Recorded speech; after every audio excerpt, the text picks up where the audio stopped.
айналдың да, ұшуға сайландың ба мекеніңе.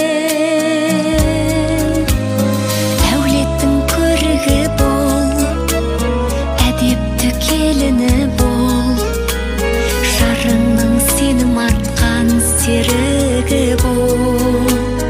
Әулеттің көрігі бол, әдепті келіні бол,